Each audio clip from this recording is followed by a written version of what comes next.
American Moravian vocal choral music is clearly influenced by European compositional techniques.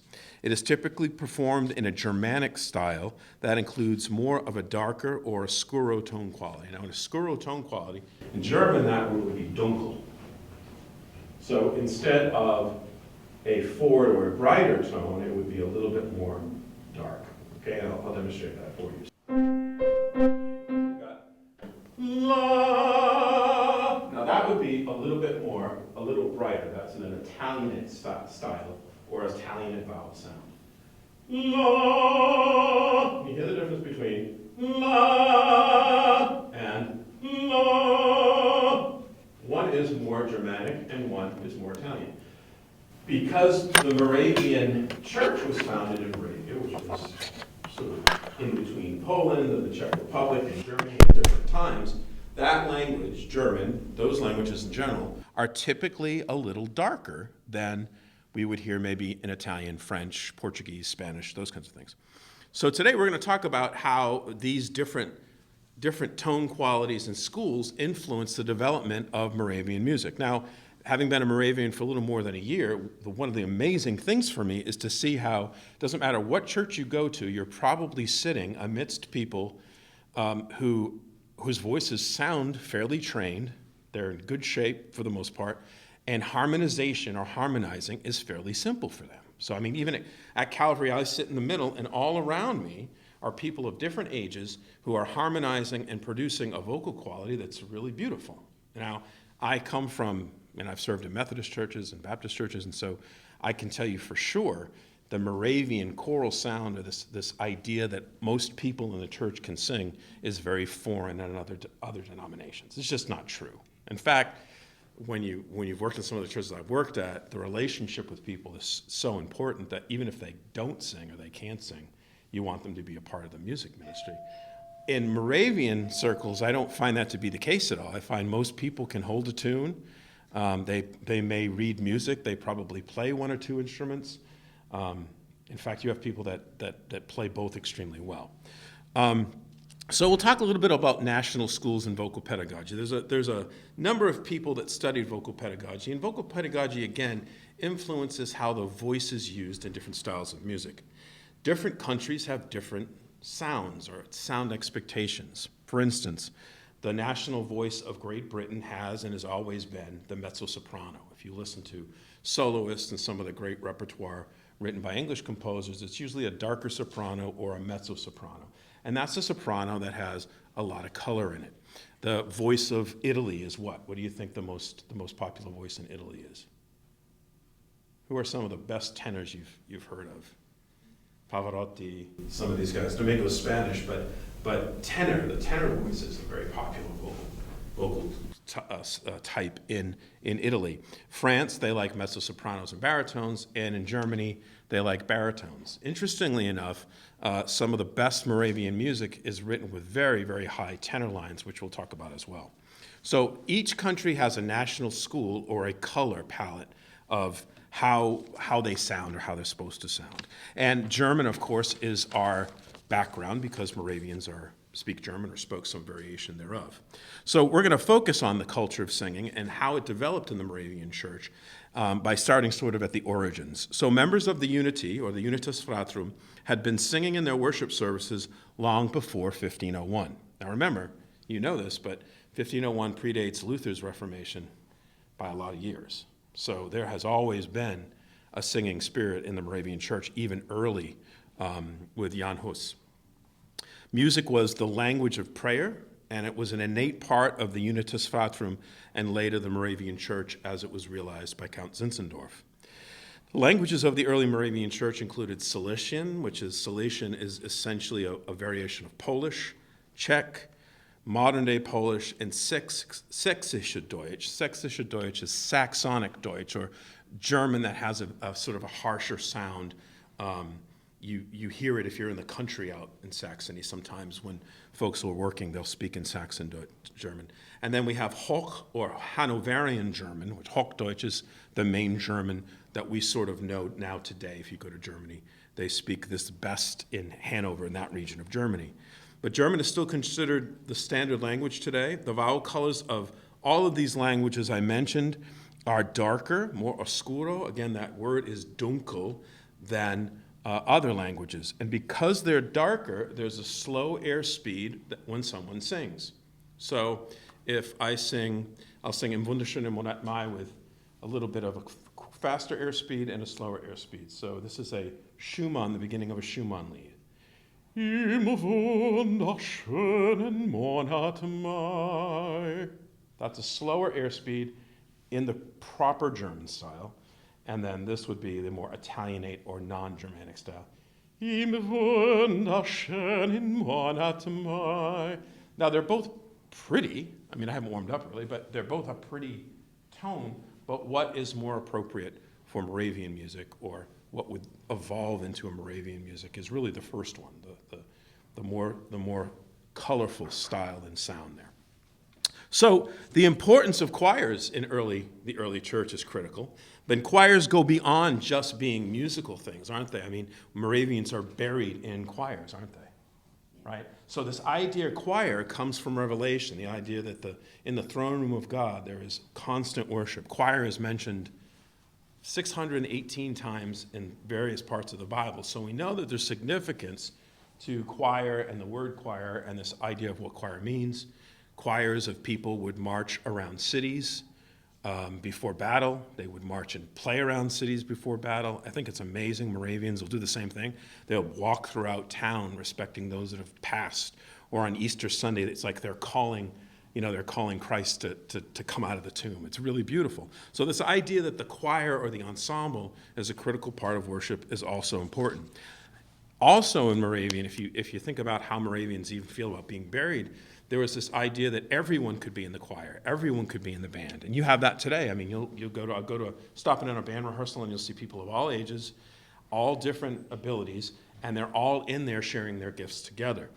Because the choir in the musical situation, as you know, was social. It was an opportunity for people to get together. It was a place where aristocracy could play together with merchants. Doctors would hang out with farmers, and people would come together, and the music united them, right? So this was a great thing for the early church, and when the Moravians came and settled in the United States, it was also very, very important. You remember one of the difficulties Count Zinzendorf had. He had a heart to be with the people, but he still was an aristocrat, and so he had difficulty communicating with non-aristocrats, and it caused him some issues, as you know, early on when he came to the United States. The texts of Zinzendorf's music, his hymns, generally reflect the piety of the Moravians. Now, what's piety? What does that mean? There's a commitment to what? A lifestyle of following Christ. So it's not just going on a Sunday and participating in giving. It's that we're really each day endeavoring to be more like Christ as much as we can. And that really is the witness. If you think about the way Moravians share the gospel, it's not like Baptists do, where they'll go stand on a corner and hit somebody over the head with a Bible. It's through lifestyle, and in most cases, it's more effective. Zinzendorf's text his text and his music had a very folk-like quality to it, and in fact, some of the pieces he wrote very early on come from Czech folk songs. They come from songs that he borrowed from Walter, who was Martin Luther's composer, and even from Martin Luther himself. And so there was not a lot of complexity in the music, at least in the beginning, although I would argue that's not the case now. But the voice was the focus.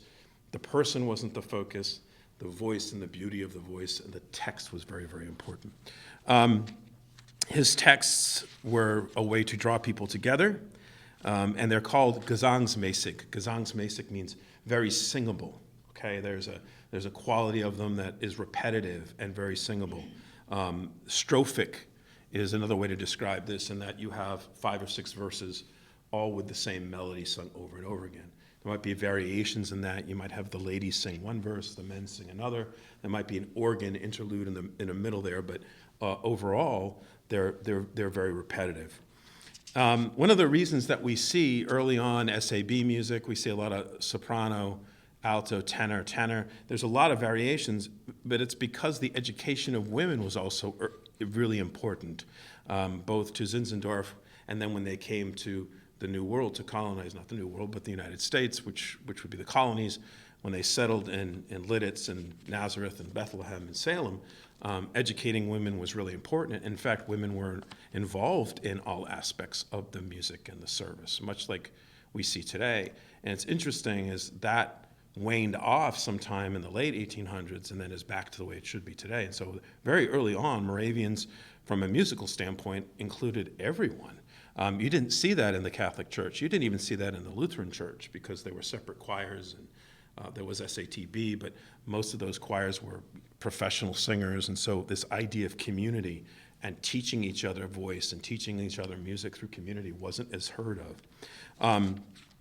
I love how both sexes participated, both men and women participated in choir and early music. And because of that, the Moravians have a culture of singing. You can even see it today. Again, I talked about this. Been to probably 100 churches in my life, served at 10, 12. And it's just, you laugh. And when I say this, every time I say it, someone just laughs. Yes, of course, not every Moravian can sing, right? But if you listen overall, it's far better sound than most other churches. I guarantee you, I will bet you, go visit, and you'll see those folks in your choir that really have difficulty holding pitch. Trust me, you've heard nothing compared to some of the things that I've worked with. But the Moravians brought, when they came to the United States, when Zinzendorf came and they started settling in these tracts of land they acquired, they brought this Germanic vocal style with them. And we hear many, many, many instances of German being sung for the first 10, maybe 15 years, and then they sang everything in English. And that changed the quality of the singing as well, didn't it? Because English has more diphthongs, meaning double vowels and things that kind of affect the voice. And I'll play some examples of the German verse, like Jesus lead on, still lead on, in English versus German, and you're going to hear a big difference in how the choir, qualities of the choir, how the voice actually sounds.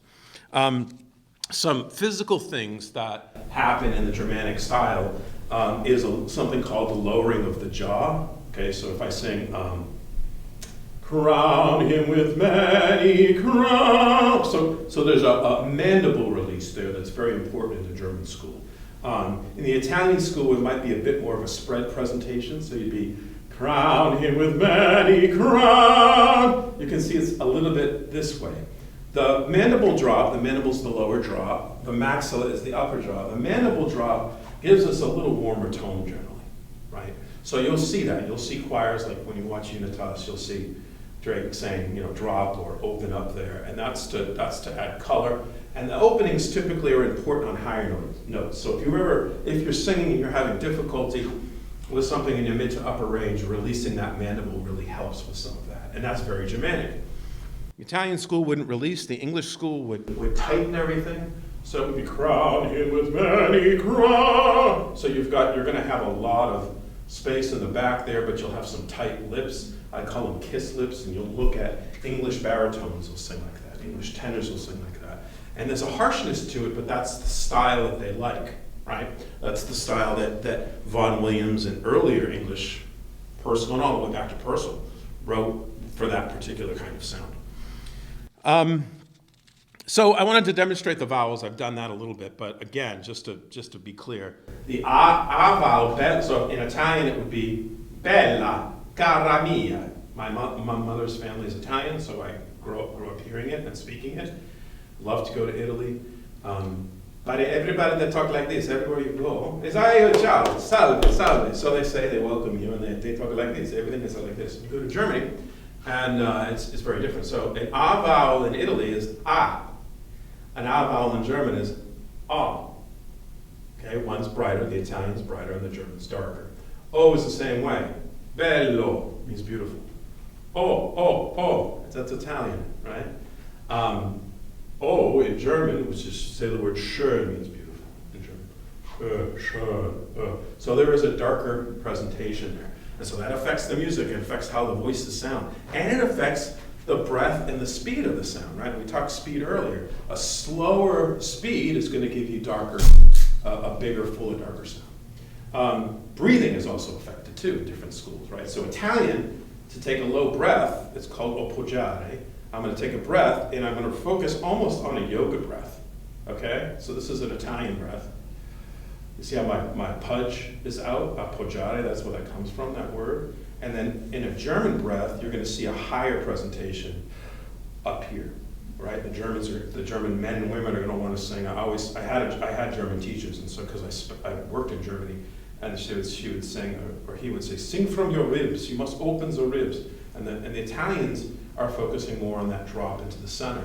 That creates faster spin, which helps that Italian language move. If you sing Germanic pedagogy with the Italian language, what do you think is going to happen? It's just harder. It's just more work. Just more work. Because the vowels are so different, and those vowels are ready to line up. Remember, all this occurs in this miracle God gave us called the larynx. All these small adjustments occur right in that small band. These two bands that are right in this amazing thing that God has given us. Children. Okay, when I was preparing this, I was talking to Eric about this.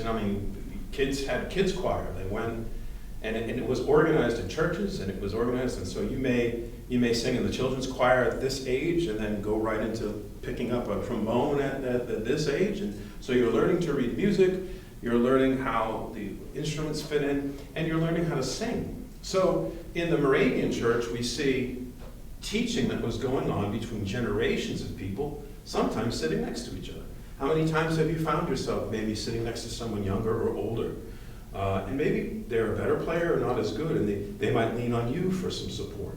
You might lean on them for some support. And then there's the fellowship, the Gemeinschaft idea, where you build relationships and you can trust each other. And I see this over and over again, even at Calvary, where you've got these great young singers that are in there with folks in their 80s, and they're learning and supporting each other in this real relationship. And this is rare. Again, we take it for granted as a Moravian, but it's difficult to find, without a lot of prayer, choirs that kind of come together and work together regardless of the level and the talent there. Now, professional choirs are one thing, but we're talking about congregations and community choirs, right? So early as the age of 7, they're learning notation. Handbells, right? They learn handbells very early on. That helps with rhythm. So you've got all these aspects of things going on. Ear training. What's ear training? How to read music, how to look at a hymnal and understand, "Hear us now, God and Father," how to read that. And they'll do that by imitating other people, by looking at music, by hearing what someone's supposed to sound like. I learned as a young singer, I was probably 11, what my voice was like sitting next to someone older and better than I was. And so I learned how to have diction. I learned how to pronounce and produce vowels properly. So this idea that the congregation comes along and there's an innate musical training is really, really important, especially when it comes to singing. Sound imitation we talked about is important, again, because sound imitation isn't negative, but if someone says, "Bruce, how should that sound?" I can demonstrate it. When I was learning how to sing, what do you think I did? I got recordings of Dietrich Fischer-Dieskau and Hermann Prey and the great German baritones, because that's what I sounded like. If I wanted to, and I'm trying to learn trombone, but if I want to learn it, and I say, "Eric, what is this tone supposed to sound like? Can you help me?" So you're always going to look to people that have an ability you don't have, and that's part of that process of community. Prepubescent boys and girls sang soprano or alto, so before they go through puberty, young boys are singing soprano or alto, and then they graduate over to tenor and bass. Now, what does that do? Well, they're learning what? How to read different staves. They're learning how to use the voice in different parts of the range from very early on. When my voice changed, I was kind of on my own. I wasn't singing in a choir, so I went from a soprano to a tenor to a baritone, and it took 2 years to figure out, okay, what are you going to sing and how are you going to do that safely? So pedagogical characteristics of Moravian singing, there's a vocal pedagogue, so a person who writes just about vocal pedagogy. His name is Richard Miller. He's very famous, and he has a lot of different books and theses out. But he describes chiaroscuro, which means light and dark tone. This is what designates the basic timbre and the sound of the voice, chiaroscuro. That's an Italian word. Chiaro is light, oscuro was opaque or dark. I said to you, hell, which is light in German, believe it or not, and dunkel, which is dark in German, right? So it's the same thing. We have to find a balance. We can't over-darken, and we can't over-brighten our tones. And so to do that, I thought we could play with something called Crown Him with Many Crowns. Great hymn, and you can sing along with me a little bit if you want. Now, what we're looking for is an authentic kind of sound, right? So this is number 405 if you want to sing along. So it starts on an E flat. Some of y'all know this one, I think. 405. Now this is not, I will tell you, this is not a Moravian hymn necessarily. It's been adapted. So now let's sing it a little bit dunkel, okay? So to do that, we're going to pretend that we're yawning when we sing it, okay? You ready? Crown him with many crowns, the Lamb upon his throne. Hark now, the heavenly anthem drowns all music but its own. Now does that sound, what does that sound like? Let's criticize it a little bit. So you're singing, are we singing in a choir situation or as a soloist? As a soloist, that might work. In a choir, what do you think might happen? You're thinking something. Well, you need some others Right. in there. You need some others in there, and there's a lot of extra color. So if there's too much color, can everyone match that color? No. So you've got to, again, that's that idea of chiaroscuro, light and dark. You've got to find a way pedagogically to get that sound in. And you've heard these folks too in your choir. Over-darkening, over-coloring.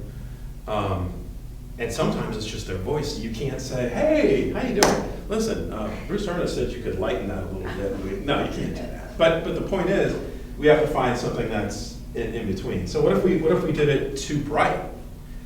Crown him with many crowns, a lamb up. Then I sound like a tenor that can't sing high and it's kind of nasal, right? I sound like I'm a member of the Sopranos team, or like I'm in a mafia up in New York. So really what we're looking for is that chiaroscuro balance, right?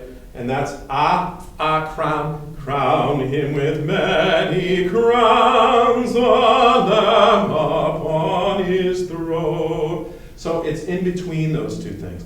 And we see this in Moravian music, that there is a very even kind of sound in the choral singing. It is not over-darkened. So in other words, there's not a romantic over-dark sound we might hear in Brahms or Wagner or Strauss later. It is a nice classical sound where there's a balance in both of those. See, that allows the congregation to come with them. Exactly. Because a lot of people in the congregation are not necessarily trained in music. And wouldn't you be overwhelmed if you heard that kind? And you're absolutely right. That's another thing we should mention is that, remember, everything about the worship experience in the Moravian Church is to pull away from the person and focus on God and the beauty of the music. And you'll see that. You'll see someone, we have a joke in my church because we have this incredible organist and she'll play exactly what's written because that's what you do.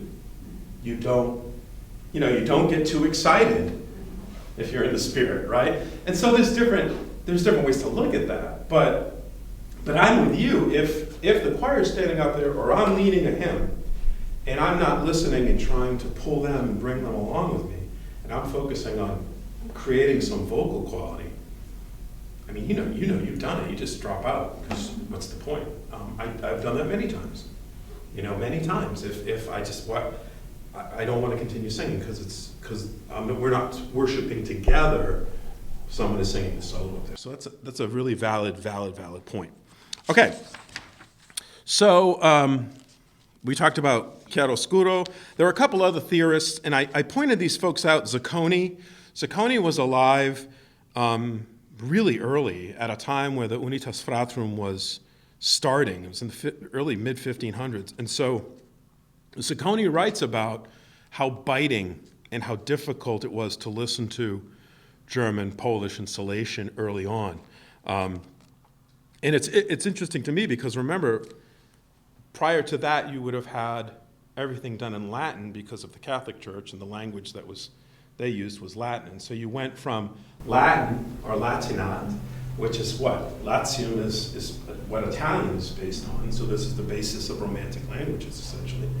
And you've got that beautiful sound, and then the music goes to what? The language of the people. So you had a big change from the sounds and the qualities as liturgy became available and hymns got written in what we call it, the language, the heart language of the people. And so it took some time for that to work itself out.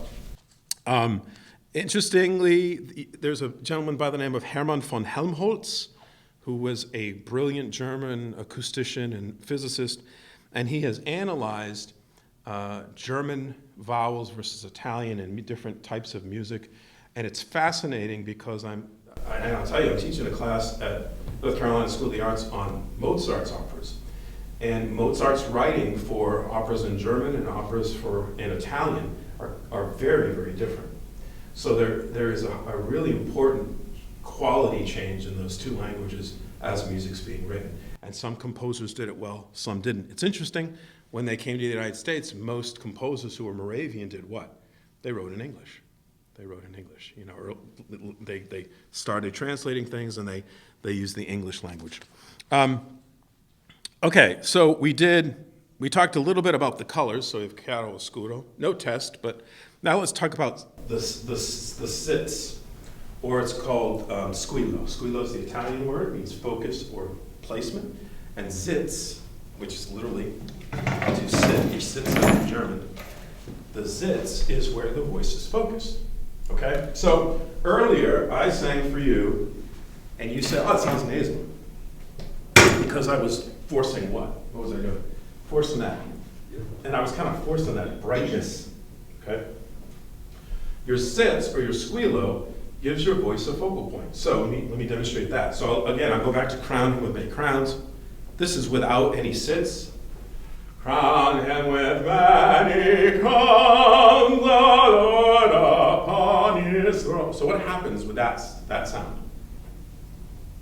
You lose the consonants. Consonants, yeah, you don't have consonants, right? The vowels are not correct and you lose consonants. And you're not really sure what you're saying because there's no focus. The sits isn't forward, it's falling back. And now, too much sits would bring us back to crown him with many, so you've got this sort of compressed, awful sound that sounds like Lenny and Squiggy from Laverne and Shirley or something like that.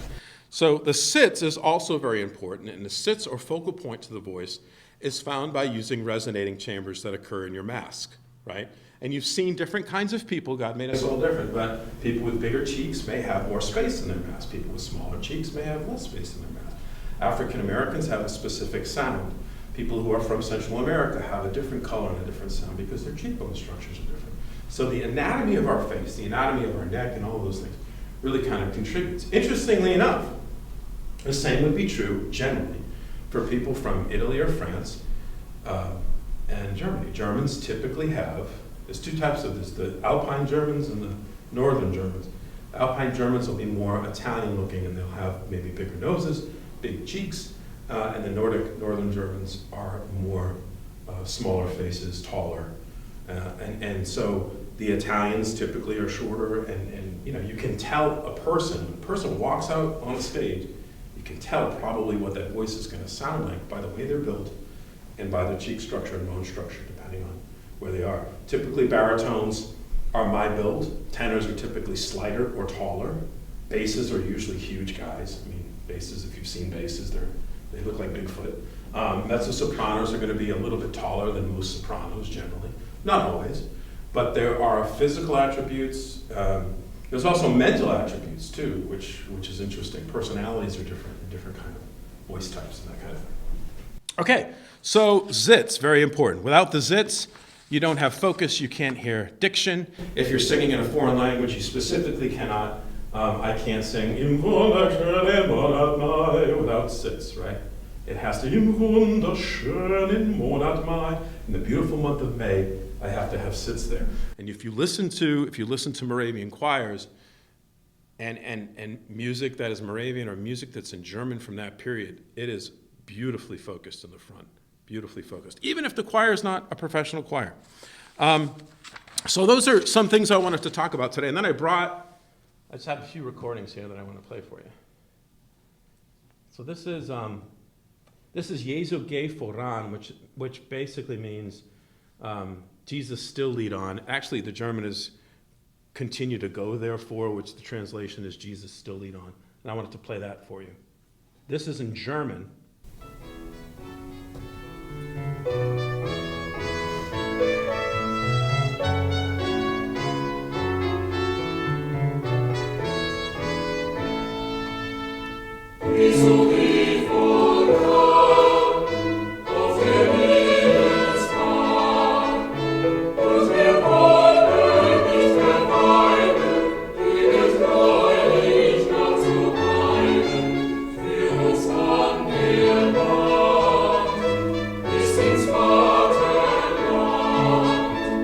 So what does that sound like?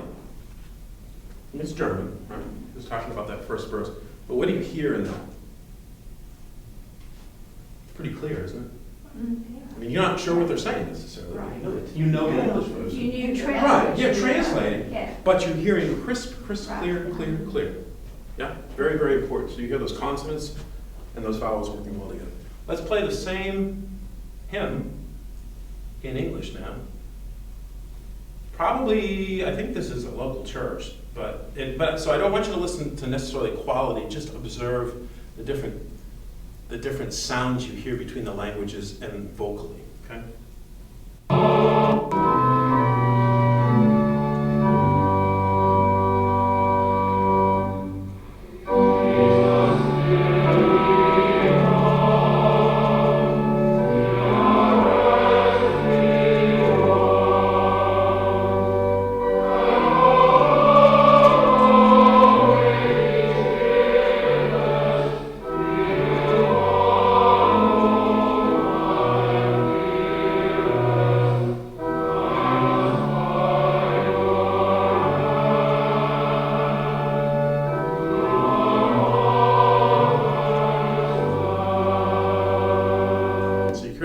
It's not really clear what they're saying, and it's probably a combination of the fact that they have to work on their diction, but the clarity of the language isn't as easy.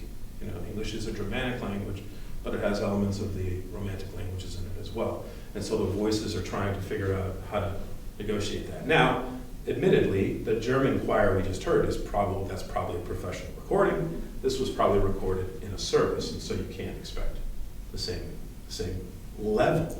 But there's a difference there. And so my observations, and this is still very much in a research phase, is because of the Germanic influences on Moravian music very early on, and the relationship with German composers, including some of the great composers of all time in the classical realms. We hear this Germanic sound come to the United States and sort of morph into a sound that expresses fully, I think, the sound of what Moravian music is supposed to sound like. And you'll hear it when I listen to Jeff Gamel and Lidditz and his group. It was really quite the case. And even with Moramis, you see these, it's full but understated in some cases. It's crisp. The music is either really complicated and too high or simple in some of the, and we could say the same about some of the music that came over. But vocal pedagogy, as far as Moravians are concerned, is important because of the community aspects, the educational aspects, the idea that these musical skills, and I guarantee you, no other denomination right now that I know of is as musically focused as this one is, and it continues intergenerationally. Now I'd like to see, just because it's what we do here, I'd like to see more and more younger people involved in that So process. would we all. And I think that's possible. I really do. And I spend a lot of time in Germany in the summer, and they're having similar difficulties, like the community bands, which are very much like what we have here. They're very social. They're all bankers and lawyers who play instruments or have other jobs and do other things, but they're having difficulty attracting the younger generation. And they've started free lessons and doing things like getting instruments for free, and we're all trying to do that too. I mean, I think, like I talked about the other night, Music on the Mountain, I want to have 10 young people come for free so that they can get involved in what's going on. So any questions about vocal pedagogy? And I have to tell you that I'm not sure Lutherans relied more on German style, Catholics obviously more on the Italian style. But when religion came to the United States, in most denominations, there was not much of a focus on music or this idea of doing anything beyond singing in a choir. And with Moravians, there's just so much more there. There really is. So, any questions, thoughts? One of the things I was thinking of right in the beginning is how it went along with our organ building. Sure. Because the organs in Moravian churches not only were positioned differently, Yeah. but were less performance Yes, pieces that's than right. other churches. They're right. They weren't the romantic, bigger is better kind of. Absolutely, absolutely. That's a great observation.